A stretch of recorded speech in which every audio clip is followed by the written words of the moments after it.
Hi, welcome to this session on the Great Cybersecurity Divide. It's a panel discussion. I would like to introduce the moderator, Mr. Brendan Dowling, the Ambassador for Cyber Affairs and Critical Technology, Department of Foreign Affairs and Trade. Thank you. Thank you so much, and thanks everyone for joining us this morning. We know that the 8:30 time slot on Wednesday at RSA is a challenging one. We're all going to sit down so we can be a bit more relaxed here. So it's a real pleasure for me to moderate this panel with three very good friends of mine. Tupou, who heads up the Department of Information and Communications Technology in Fiji. Kwan Sia, who's a Deputy CEO of the Cybersecurity Agency of Singapore, and Stephen, who's the head of the Department of Information and Communications Technology in Papua New Guinea. We're really keen to take the opportunity at this year's RSA to bring a perspective which isn't commonly heard at RSA. This is the world's greatest gathering of cybersecurity and technology companies, but we all come from a region which is not necessarily the most prominent market for American cybersecurity companies, for global cybersecurity companies. But it's a region which is experiencing a generational change in access to digital technology. It's a region which is having connectivity spread to the most remote parts of the Pacific, the most remote parts of Southeast Asia, where people who haven't been connected to digital technologies, who haven't been connected to the internet before, are now being connected. And it's bringing extraordinary opportunities to the most remote villages of Papua New Guinea, to islands like Kiribati or the Cook Islands, which are traditionally thought as very remote, are now being connected by subsea cables, by LEO-sats, and people are getting online. The development opportunities are breathtaking.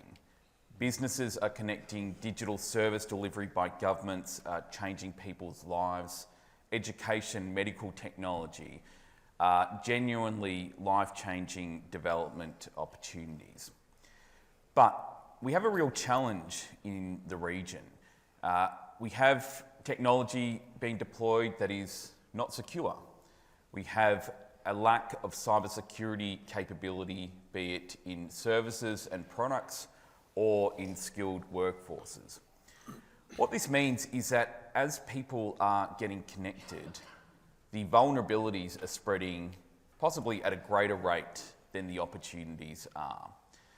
In the very early adoption of technology, we're seeing people taken advantage of. We're seeing scams and fraud rife through Southeast Asia and the Pacific. We're seeing communities that are built on cultures of trust and interpersonal relationships, applying that to the online world where, as we all know, unfortunately, trust can be in short supply and can be exploited very easily. We're seeing online safety issues really affecting the cultural fabric of societies, potentially undermining safety, undermining democracy and institutions. We're seeing ransomware attacks in the most remote reaches of the Pacific. We're seeing countries with populations smaller than the number of people attending RSA this week being hit by ransomware attacks. We've seen hospitals shut down in small Pacific Island nations. We've seen the Indonesian government shut down by ransomware attacks on its data centres. We've seen Laos have government agencies shut down by ransomware attacks. Australia's experienced some of the most significant cybersecurity attacks in our history in the last couple of years, and Fiji and PNG have also been subject to the same attacks. As the Australian Foreign Minister says, the Indo-Pacific is in a permanent state of geopolitical contest. That means that nation states are using cybersecurity as a tool for interference, disruption, for theft, for espionage. This is playing out on networks in the Pacific and in Southeast Asia that are not secure and not well protected. One of the biggest challenges we have is that most countries in the region face a trade-off between affordable technology and secure technology. Countries that are looking to connect their people bring all those opportunities that abound in the digital age are able to afford technology which is not secure by design, are able to afford basic packages and not the premium security add-ons, don't necessarily have the skills and experience to do the configuration and deployment right. We're seeing cyber attacks succeed using the most simple TTPs. We're seeing criminal groups and nation-state groups exploit basic and common vulnerabilities. And we're seeing that a lot of countries in the region are not equipped to be able to defend themselves, protect themselves, and recover from these type of incidents. It's a real challenge that many cybersecurity services and products are understandably designed for the world's largest markets, which means they're not necessarily targeted for the particular circumstances we see in the Indo-Pacific. Now, I'm using the term Indo-Pacific, which is a very large region, a very diverse region, where the needs within the region vary incredibly.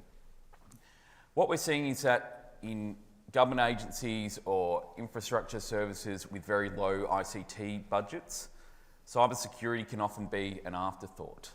We see that skills are in short supply. We see that language is a barrier. We see that geography is a barrier. It is hard for American global technology companies and cybersecurity companies to get to parts of Southeast Asia and the Pacific. But that often means underservicing the needs, not having a good understanding of the local context. So today is a really incredible opportunity, I think, to hear directly from voices that aren't necessarily prominent at RSA. We're really pleased that you've all made the time to join us this morning. I'm going to turn first to Tupou. And Tupou, I'd love for you to tell everyone a little bit about your experience. Fiji has an incredibly ambitious digitalisation agenda. You recently launched a national digital strategy. You're adopting technology across government, private sector, business, but I know that this is bringing a lot of challenges in terms of cybersecurity. So could you tell us a bit about what you're facing, how you're seeing these things play out? Yeah, thank you, Brandon. Bula vinaka and good morning, friends and colleagues. Just at the outset, on behalf of the government and the people of Fiji, I'd like to sort of bring our warm greetings from the islands of Fiji. And maybe just to provide a little bit of context, and I mean, everything that you've said, we can take the whole day minimum to sort of talk about this in detail, but I think just to sort of put a bit of context, if you're talking about Fiji, a small island developing state, we have less than 1 million people, over 110 populated islands. We have over 300 islands. In terms of the demographics, so if you look at 50% of our population are less than the age of 30.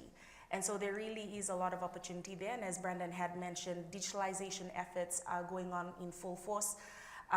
In Fiji, we were connected to the Southern Cross cable in 2000. We now have 4 more cables coming in that have actually already landed. And so we see that we're building this ecosystem and really trying to ensure that we embed cybersecurity, data protection, all of these safeguards at the point at which we're connecting our people. And so we have 95% connectivity in Fiji. We do have a digital divide of 5%, but we're also very mindful that it's not just a coverage gap, it's also a usage gap. And so I think that's where this comes in terms of affordability and accessibility. What do we mean by meaningful connectivity? And I think that's one of the key things that continues to be a priority for us. But as we connect more of our people, how do we ensure that we're not, with the opportunities and the benefits that come with that, there are obviously the risks that Brandon had mentioned, and as we're all very much aware. And I think one of the key things that we're usually sort of focused on is how do we ensure cyber secure, sort of deployment of cyber secure technologies that have cybersecurity, when you're designing and you're planning it, as opposed to this industry that we're looking at, which is very expensive. And when you're looking at the context of a small island developing state, as you would understand, the GDP of a small island developing state is less than even some of the big tech giants that we see. And so being very mindful, firstly, and I think to lay out that context, is these compounded crises and these poly-crises that small island developing states are having to deal with. And I'd like to make specific mention in terms of the climate change challenges that we're facing. And I think, you know, we can't talk about cybersecurity, we can't talk about digital transformation without talking about mainstreaming climate change considerations. Right now in the Pacific and in Fiji, we already have communities that are being relocated from the coastal areas because of climate change implications. And so when we're looking at when we're looking at resilient ICT infrastructure, you know, digital technologies and cybersecurity technologies, is also bearing in mind that as we're building all of these infrastructure, how are we ensuring that we're building better and we have this embedded as we're building it. We don't have the luxury of big funds for us to be able to do this. So fund that is being used for this is being taken away from other things that are also priorities. So having to deal with those competing priorities and balancing that off. And I think one of the key priorities for us is making sure that we build those strategic partnerships and understanding that the private sector is, you know, and even in Fiji, the private sector is the owner and operator of these networks. And so co-designing and having those really close cooperation and partnerships with the private sector is a key priority. Being isolated from major markets is obviously one of the big challenges that we have in the Pacific and for Fiji. So I think, you know, going back to the value of true partnership and what does that mean, the expertise that lies in you know, in yourselves and in your companies, I think is something that because we're far away from sort of the more developed countries, that is a struggle. So making sure that we have those true partnerships that are able to build this ecosystem that we're building, particularly in Fiji, I think is something that we're looking at. So, you know, to your point in terms of workforce, resilient workforce, and making sure we have that pipeline. As I mentioned, half of the population is less than 30, so there really is, you know, an opportunity that's there. But making sure that we're equipping our people to be able to better understand these technologies and apply it in the local context to address local needs is one of the key things that we're looking to. So we're very excited about being here. This is my first time at RSA, so really excited to have conversations with you and to look at how do we tangibly work together to make sure that we address these needs. You know, if we look at the connectivity coverage, we have over the years been able to connect I think it's 5.4 billion people, but there's still 2.6 billion people that aren't connected, and most of these are in least developing and developing countries. And so if we want to, you know, really make sure that we achieve the collective goal and the mandate, it's addressing that gap. So looking forward to talking with you all and having these conversations further so that we can actually have, you know, action it out, all of these commitments that we're making. Thank you. Can I ask you a follow-up, Tupou? Firstly, I do, for those of you who don't know, it is easier to get to Fiji from San Francisco than it is to get to Sydney. Direct flights, it's a shorter trip, so not so remote from here. Last week, you went to one of Fiji's most remote islands, where connectivity is a big challenge. I think you told me it was a 1-hour flight from Suva, which gives you a sense of just how remote across the ocean Rotuma is.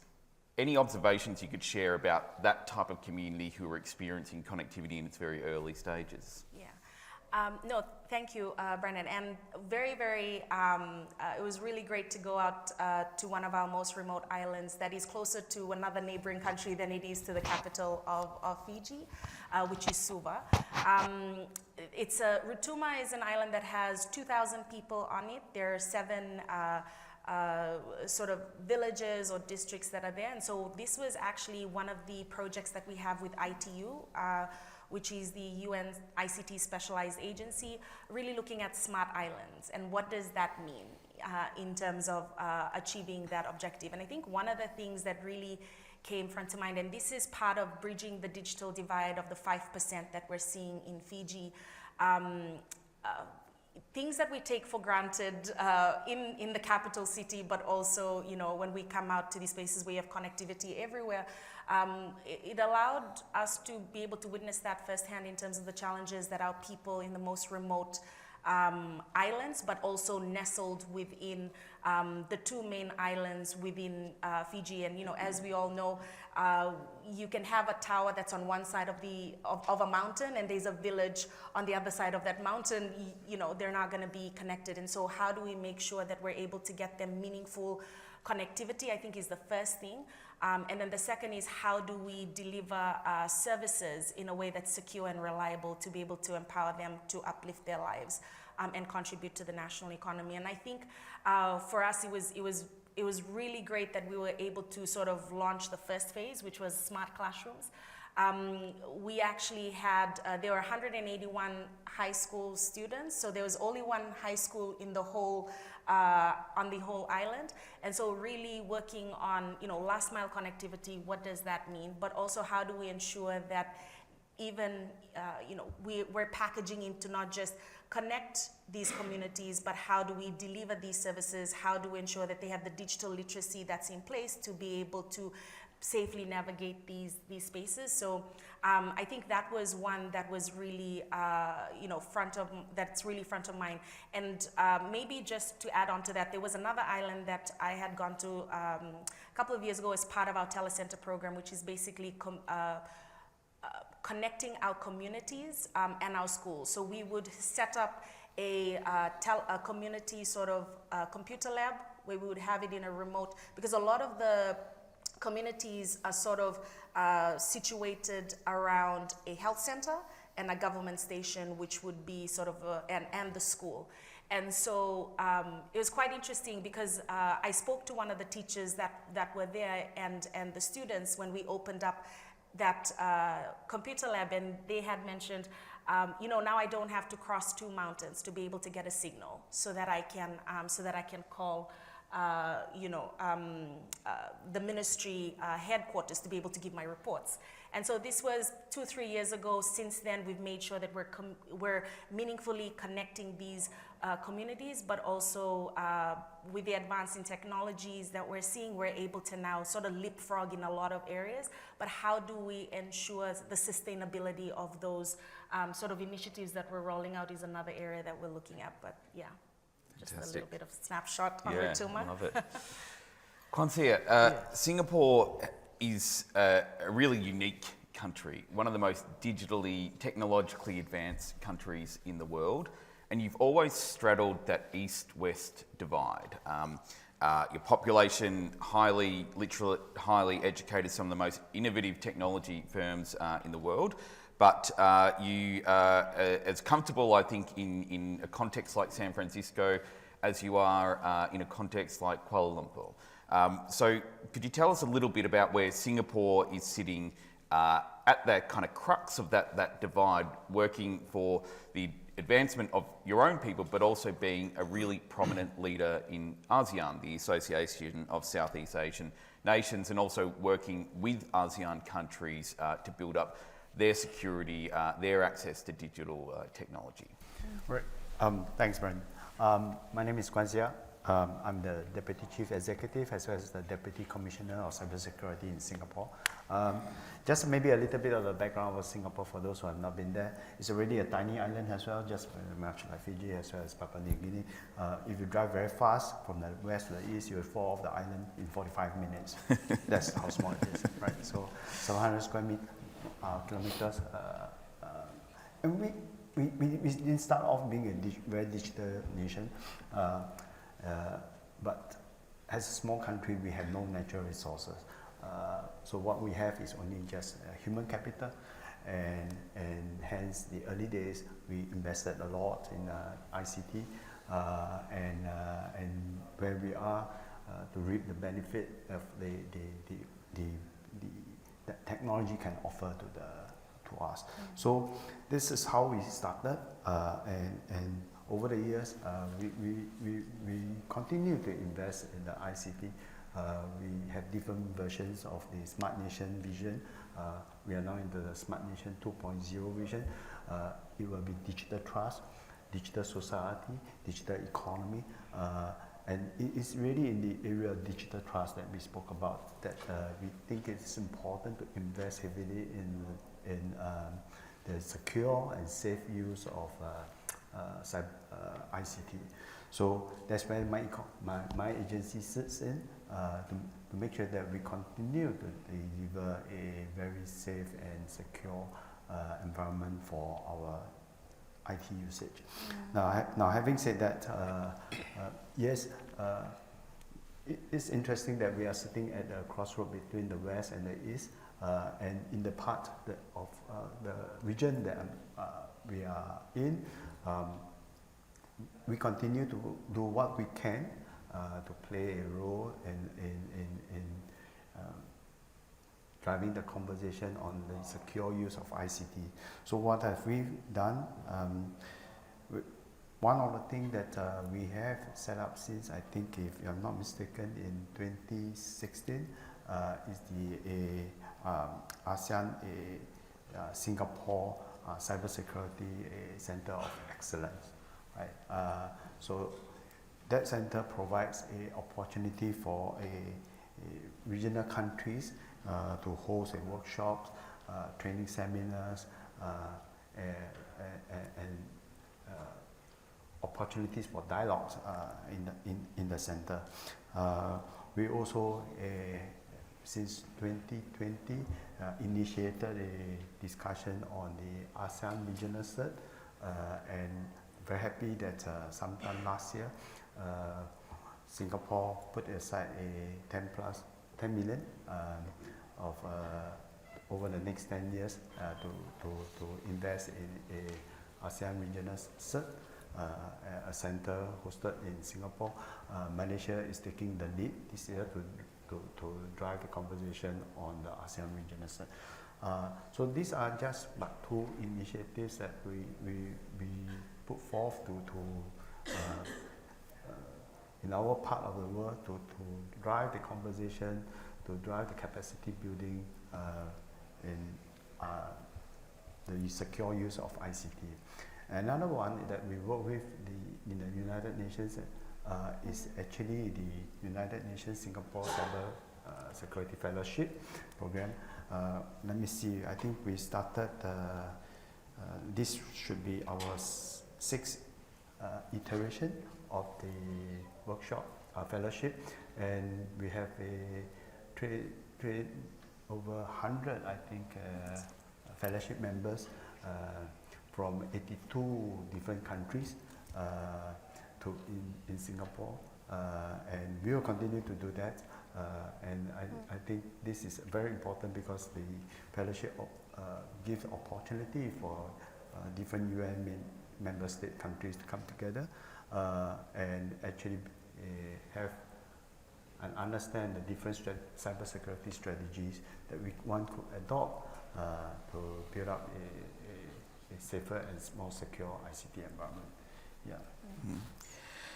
And Singapore sits in geographically the heart of a very complicated geopolitical region, and I think Singapore prides itself on being a hub of security, stability, but you faced some of those challenges, the cyber threats, the cyber attacks that I talked about. Can you tell us a little bit about how you've worked to build a culture of cybersecurity in Singapore, how you've brought the private sector into that conversation? CSA in Singapore is one of the world's most respected cybersecurity agencies, so there's a lot, I think, for others to learn from the model that you've built. Right. So in 2021, we developed a cybersecurity strategy paper. So that was updated, and in that strategy, one of the things is actually the protection of our CII assets, critical infocom infrastructure, right?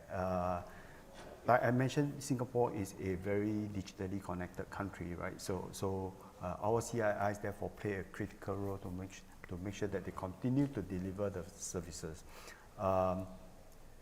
So what we have is a Cybersecurity Act that allow us to work with the CIIs, issue a set of code of practice on how they could secure themselves against nation-level state attacks, as well as, of course, casual attackers that sometimes would want to try their luck. And that strategy outlines the approaches that they need to, the standards that they need to comply to, based on a risk-based approach that we work with the CIIs to help them secure their infrastructure.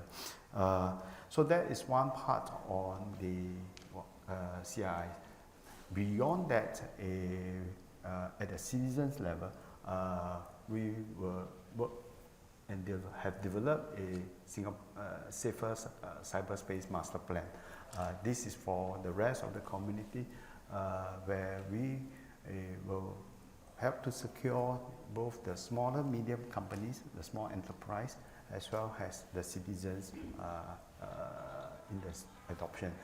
In that part, we will help provide the guidelines, the advisories for the citizens on how to securely adopt the ICT. Now, one of the challenges that we are facing right now, and I was sharing with Brendan earlier, that is scam. So, has a highly connected country, has where a lot of online banking are being done. My citizens are unfortunately subjected to scams that have targeted us, which does erode at some level digital trust that I first mentioned earlier. So just to give some statistics, I think we lost last year about 1.1 billion worth of dollars, and this is an increase over the previous year of 600 plus million. That's a lot of money, and I can explain a bit more later, but we lost this amount of money, and hence the political as well as the civil service have taken very, very deliberate actions, forming inter-ministry committee on how to tackle scam, and various working groups, various task force, working with the Monetary Authority of Singapore, the banks, right, the police, my ministry, to help reduce the scam. But in many of these things, we can't quite do it alone. We just have 5 million people in the country, and hence we had to work with a big ICT organizations or companies. For example, last year, we were very happy to have worked with Google to implement the first of its kind in this in the world, on how to make sure that it was not possible to sideload a malware in your Android phones, and we are happy because it helps to reduce the number of malware scams by 84%. So those are the things that we acknowledge that we will have to work with the partner, and in fact it is important to embrace working with the partner because they could help to secure the digital entities and digital assets that we have. Yeah. Fantastic. Stephen, I think many people might not know much about Papua New Guinea, so I think to start with a little bit of context in what's quite a unique country, 50 years of independence. You're not a small country, population of around 12 million people. One of the most diverse countries on earth, with language groups, tribal groups, cultural groups. Geographically, a really challenging country for connectivity. Could you tell us a bit about your experience trying to lead that digitalisation of your nation and the challenges that you're facing? Thank you, Brendan. So, as Brendan has rightfully put, we've got a population of about 12 million, and compared to Singapore and Fiji, we've got land mass is around 475,000 kilometers squared, and we share a main island with Indonesia, and we have roughly just over 1,000 islands, and so that alone, that context alone, not to mention we have just over 800 languages, so that represents like 12% of the world's language, and we're averaging around 5,000-6,000 per language. So that's the kind of context we have. From a connectivity point of view, the last 4 or 5 years we've seen, and just as Brendan highlighted in opening remarks, and we're seeing a lot of transformation within the Pacific as a whole. Our connectivity, just from 2020 up till now, we tried to emphasize on a liberalized market and within the telco space, and we've actually jumped from barely hitting 40% coverage all the way to now we're at 80. And from government and from where I sit, we've pushed a digital transformation agenda, putting a whole range of policy frameworks in place, standardizing government websites, onboarding onto cloud for government, and just basically getting most of our public servants to use a lot of the digital services for productivity and so forth. And also with that, we also started to set up our cybersecurity frameworks with the legislation in 2022, setting up of a National Cybersecurity Center, a National SOC, and we tried to anticipate that as we pursue this digital transformation agenda,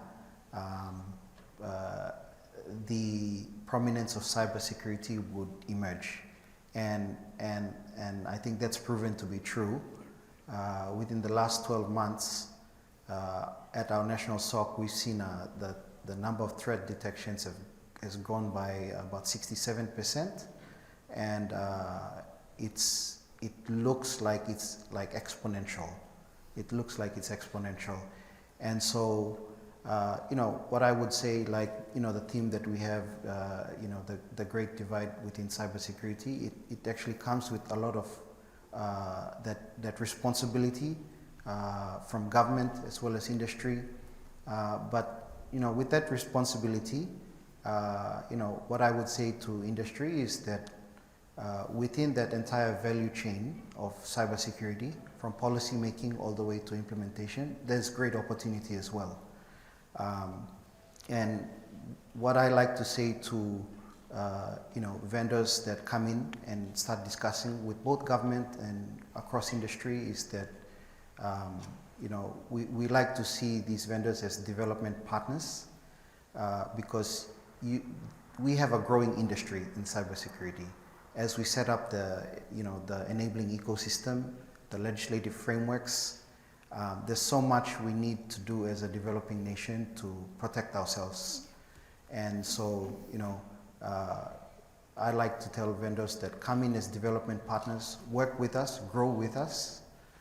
There's so much opportunity in that entire value chain, from the policy making all the way down to supporting government with the necessary tools and capacity, capability, skills development, and then within industry too,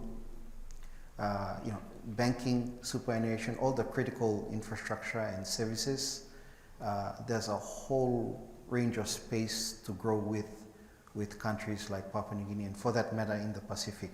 I should just recognize our colleagues from the Pacific nations. We have Cook Islands also here, Samoa, Tonga as well. So they're here, and grateful to have our colleagues there. I was struck on one of my visits to Port Moresby, Stephen, the dynamism of the youth population. You have a really large, I think as Tupou was saying in Fiji, it's a very large population of people under 30. I had the opportunity to speak at one of your major universities, and the room was packed. There's this appetite in PNG from young people for connection to the global world of technology, but I think you do face a challenge in getting international companies to pay attention, to actually make the trip to Moresby and other parts of PNG. Tell us a little bit about, as you've tried to get access to the best technology in the world, the best skills in the world, what are some of the challenges you faced in kind of building up those partnerships that you're looking for? Yeah, great question. We as mentioned, when we come in, when vendors come in, we try to encourage them to work with us and grow with us. We're learning as we go. Within just these 4 years, we've tried to put a lot of function around government capacity and capability, but we're limited in our knowledge. We value companies that can come in and try their best to be objective, tell us, give us a broader perspective of things, and help us grow, build capacity and capability. And we've seen that. I don't want to mention specific vendors here, but we've seen that the ones that are really growing with us are the ones that really come in and try to understand the context, the problem, and all the various moving parts, and even the gaps, and tell us. And we've been grateful to have the ITU as well. They sit at the back to give us technical assurance. But that's the kind of advice I would give. Yeah, great. So in a second, I'm going to open it up to questions from the floor. So I encourage you to, you've got about a minute to think of some questions or comments that you'd like to make about working with any of our countries in the region. But before I do that, Tupou, you spend a lot of time in New York at the OEWG, the Open-Ended Working Group on Responsible State Behaviour in Cyberspace. Why has Fiji and you personally decided to invest so much energy in being a part of shaping what the future of a safe global cyberspace is? What's your motivation for being such a prominent part of those discussions? Yeah, thank you for the question. I think at the end of the day, it's really we advocate for rules-based global framework, and what does that look like? If you're talking about small island developing countries, and really being very intentional about where we're at. So even me coming here. There's a lot of work that we're doing back home, but we see this as a really great opportunity to be able to have conversations around what can we do collectively. And so I think that forum is really great because we're looking at what can we as member states be doing, how do we ensure that we're putting in place the right legislative, regulatory sort of measures and safeguards, but how are we ensuring that innovation continues to take place? How do we ensure that we still provide a conducive and enabling environment? There's a balance that needs to be struck, and so we really try and make sure that we're in the rooms where those pivotal conversations are taking place. A challenge we've been having, in terms of, in previous years, you would have a few of the countries coming in, sort of making these big decisions about what we should be doing as a global community without the global community being there, the diverse voices that need to not just be heard, but actively considered and being accounted for. And so for us, given the fact that we're in our digital transformation journey, making sure that we get it right at the beginning because we don't have the luxury of time, funds, or resources, it was very critical to be there and in forums like this. And so I think, that sort of mentality is what's bringing sort of the delegation from the Pacific as well here to really make sure that we're able to address these issues and not sort of go with connectivity and then running behind with all of these other safeguards that need to be there. And so I think that is an obligation that government needs to, in making sure that we account for that, we need to be in these rooms. We need to be having those strategic partnerships so that we can reach the collective sort of mandate that we've set for ourselves. Yeah, I think that's exactly right. Look, we'll open up for questions. I think you can approach the microphones is the system, so please feel free to come up. Good morning, thank you. My name is Doug White. I was until recently with the U.S. Agency for International Development Cybersecurity for Critical Infrastructure Ukraine project.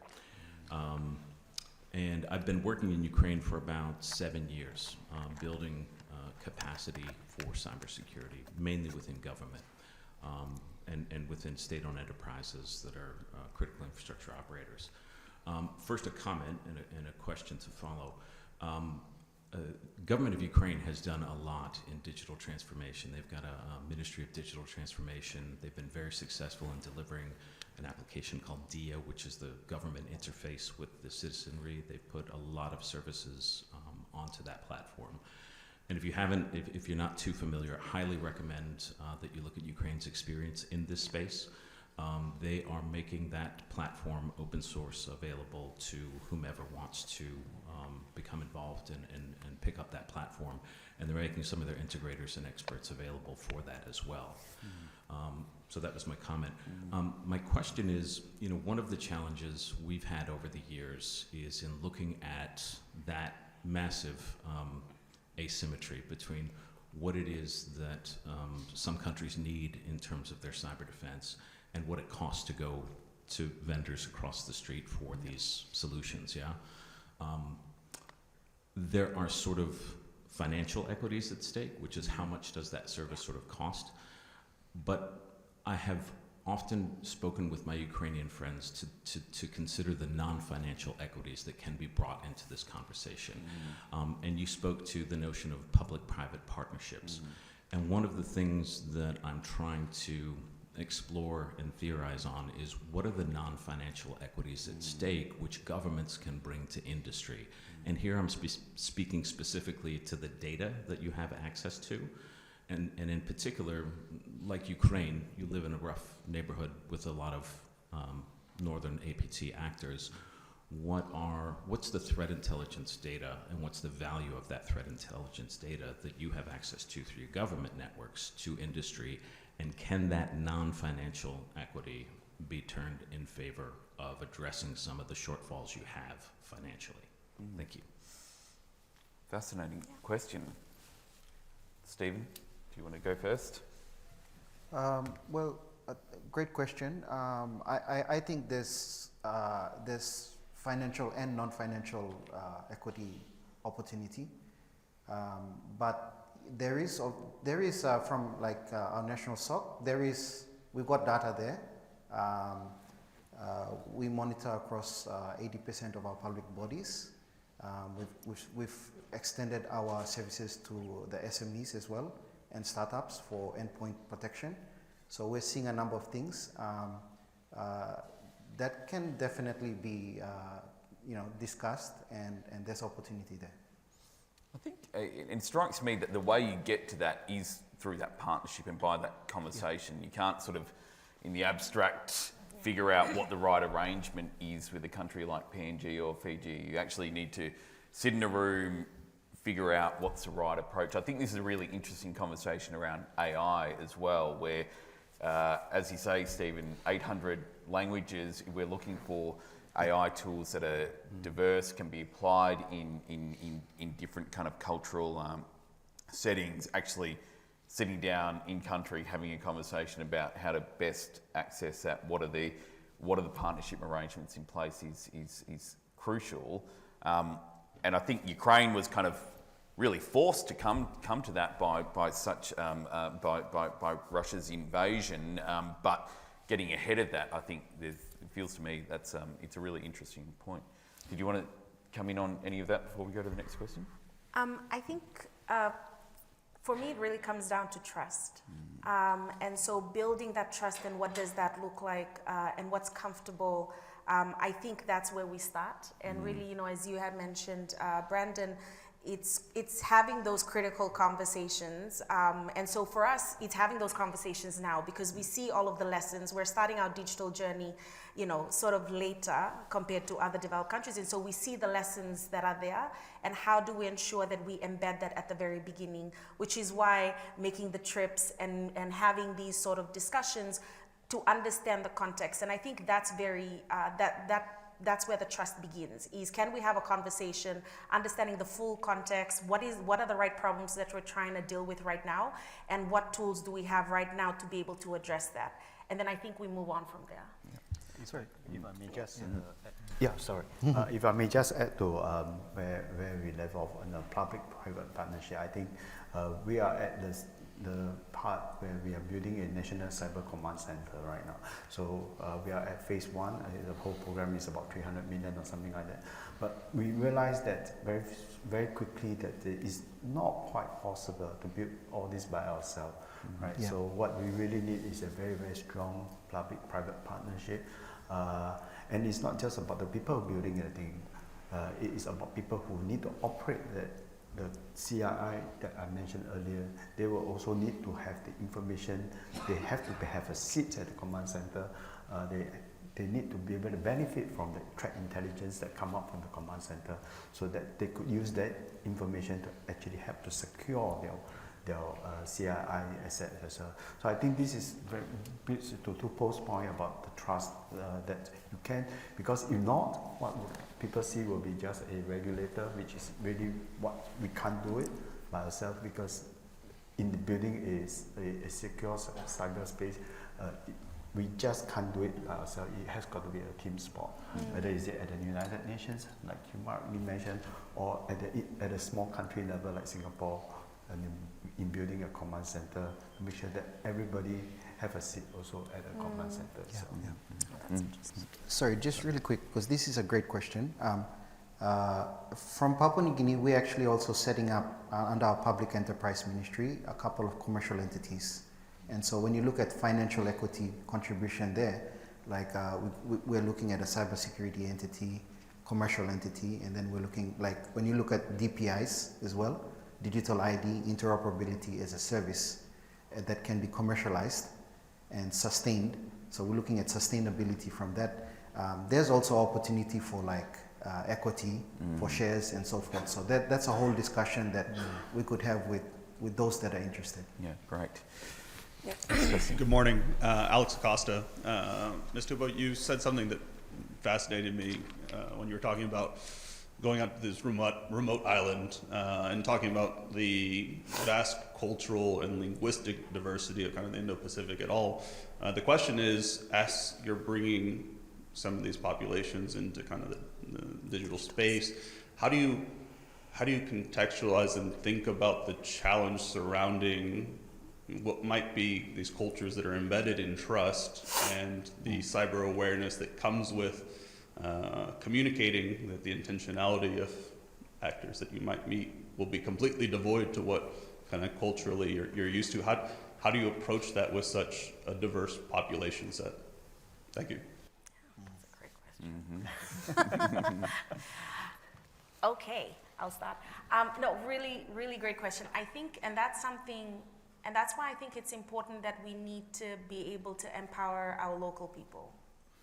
And we need to have ambassadors and champions in these communities because they understand the context. I mean, we have, you know, big islands, small islands, but we're also very mindful of the cultural identity within each of these communities. So how do we ensure that we're capturing that? How do we ensure that when we're saying we're leaving no one behind, which is the tagline, you know, that is mentioned from the UN all the way down, what does that actually mean for communities? Because at the end of the day, it is the people that we serve making sure that they have all of the necessary tools to be able to navigate in these online spaces. And I don't think that it's as far-fetched, because as we saw with COVID, and for Fiji, the rapid adoption of technologies and really being able to now use QR codes to make those payments and e-wallets and all of these things, That cultural change happened very quickly to be able to now be able to navigate in these sort of spaces. And so we see those in our society that now picking up, but now how do we ensure, because now there's, on the other side, there is now an expectation that government must make these services available at all times, it must be seamless. How do we ensure that we're providing it, but providing it securely is another thing. So I think really going down to making sure that we have that diverse and inclusion component, even when we're rolling it out. Government working very closely with our multi-stakeholders and making sure that we're communicating. So for Fiji, our provincial councils, our chiefs, our communities, making sure they're in the room, different associations, marginalized communities, making sure they're in the room, and sort of using that to be able to kind of workshop, does this look right, And so I think that's something that we're very cognizant about. We do have a lot of strengths in that in terms of the communal, so just inherently working as a community is something that is true to us. So I think that comes very naturally. But how do we translate that in terms of, 21st century type of ways in which we work? So I think that's something that we're constantly working on, but making sure that everyone is in the room to be able to be heard, but also we're considering all of that as we're going on a digital journey is one of the key things that we're doing. I want to get to really quick last two questions. We're at time, but let's go to you. Hi, thank you. Real quick question. I think taking into consideration changing global patterns and rising geopolitical tensions, there's a lot of concern around undersea cable infrastructure, that it's very vulnerable to disruptions or damage or even sabotage. So my question is real quickly, from a cybersecurity perspective, what work is going in or considerations are going in to, care for those cables and ensure resiliency and redundancy? That's great. Let's do rapid fire. Kwanzaa, you're at the heart of a global cable network. Tell us, this is one of the greatest challenges. Yes, thanks for the question. Just very, very quickly, that has a hub for the transsea cables. We have an agency that actually looks at this very, very carefully in terms of the resiliency, in terms of the security of this. So this is monitored at the security operations centers that has been done, and then we track that very, very carefully. If there are any disruptions, we will quickly alert and yeah. So. Yeah. I think I'd just let me do a plug. As the Australian government late last year established the Cable Connectivity and Resilience Centre, which is the world's first centre on this because we recognise that this is an underdone area of kind of global and cyber security. So that's something we'd be happy to make a connection to. Final quick question. All right, so quick question. I want to thank all of you for all the work that you're doing to really enhance security and resilience for your communities and to make it a place where businesses can operate well, right? But just thanks especially to CSA for your OT master plan and support for OT-ISAC within the region. But just thinking about, AI is everywhere in this conference, but thinking about how AI is enhancing your capability to build strong programs and your capabilities within each of your organizations. And rapid fire, I guess, 15 seconds each person. Great, Kwanzaa, you first. Thank you for the OT master plan reference. In the area of AI, I think we are grappling with it. I can't say that we have a solution for that. We are promoting a lot of dialogue. Last year in the SICW, we hosted a few roundtables on the discussion of the secure use of AI, and beyond the security of the AI is also the other set of the risk and governance. So we have platform like the AI Verify Foundations, that the builders of AI products are welcome to use to test on the security as well as the secure deployment of the AI. Yeah. So it's a lot of work. We launched a companion guide, but it's still yet to be done. And we are looking into forming research centers of excellence to continue to drive the secure use of AI. Yeah, sorry, I took more than 15 seconds. Stephen, 15 seconds.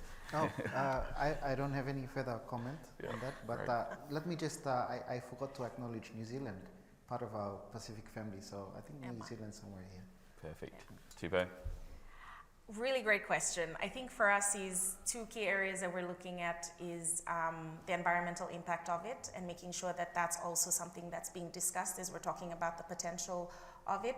And the second thing is just in terms of the data, which obviously needs to go in and how is it being trained and whether or not it accounts for smaller economies. I think that's two of the key things, but we're trying to be in all of these very important forums, and maybe we can talk about what we did yesterday. Yeah, look, in my final 15 seconds, we're supporting a project with our partners here as well on what is the safe, responsible, secure use of AI in Southeast Asia and the Pacific. I think we're seeing really innovative AI tools being built using Western technology on Western data for Western consumers.